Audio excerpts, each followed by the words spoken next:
కూడా mutual benefit లో ఇవ్వడం అనేది సేల్స్ అంటారు. కానీ చాలా మంది సేల్స్ అంటే ఈ రోజు పారిపోతున్నారు.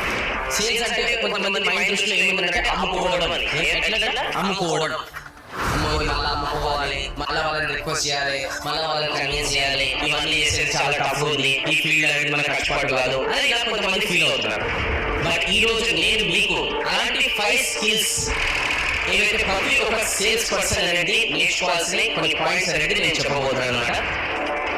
దాంట్లో ఫస్ట్ పాయింట్ వచ్చేసి ఏంటంటే సేల్స్ మైండ్ సెట్. సేల్స్ అనేది ఎప్పుడు కూడా అమ్ముకునే ప్రొఫెషనల్ లాగా భావిస్తే మనం ఎప్పుడు కూడా దీంట్లో గొప్పగా మనం ఎదుకోం. ఎంతసేపు ఈ ప్రొఫెషన్ ఎలా మనం భావించాలంటే ఎదుటి వాళ్ళ ప్రాబ్లమ్ ని మనం సాల్వ్ చేస్తున్నాం అనేది భావించాలన్నమాట. ఎప్పుడైతే ఎదుటి వాళ్ళ ప్రాబ్లమ్ ని మనం సాల్వ్ చేస్తున్నామని భావిస్తే మనం ఈ ప్రొఫెషన్ లో చాలా ఎక్కువ మనం సంపాదిస్తాం.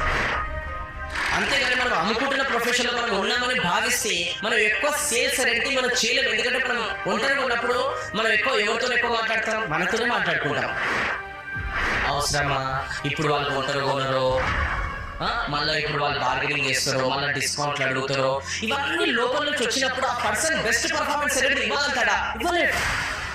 అందుకోసం సేల్స్ అనేది నేను ఎదుటి వాళ్ళ జీవితంలో వాల్యూ యాడ్ చేస్తున్నట్టు భావించాలన్నమాట. ఎంతసేపు గుర్తుపెట్టుకోండి, మీ సేల్స్ ప్రొఫెషన్ లో మైండ్ సెట్ ఇలా ఉండకూడదు. అంటే ఎంతసేపు అమ్మాలి, డబ్బులు అనేది అడగాలి, జనాలను కన్విన్స్ చేయాలి, జనాలతో ఎక్కువ మాట్లాడాలి, జనాల ప్రాఫిట్స్ కాదు నా ప్రాఫిట్స్ అనేది నేను ఎక్కువ అయ్యేటట్టు చూసుకోవాలి, ఇలా ఆలోచించదు.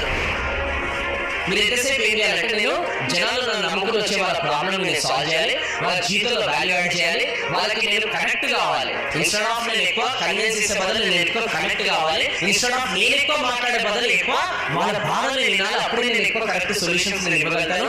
నా ప్రాఫిట్స్ గురించి నేను ఆలోచించకన్నా క్లయింట్ ప్రాఫిట్స్ గురించి నేను ఆలోచించాలి. ఇలాంటి మైండ్ సెట్ ఉండాలి సేల్స్ లో. ఎప్పుడైతే ఇలాంటి మైండ్ సెట్ అనేది మనకి సేల్స్ లో ఉంటుందో మనం వద్దనుకున్నా కూడా లక్ష్మి మాత్రం మన దగ్గరనే ఉంటుంది, మనతోనే రావడానికి ఇష్టపడతాయి.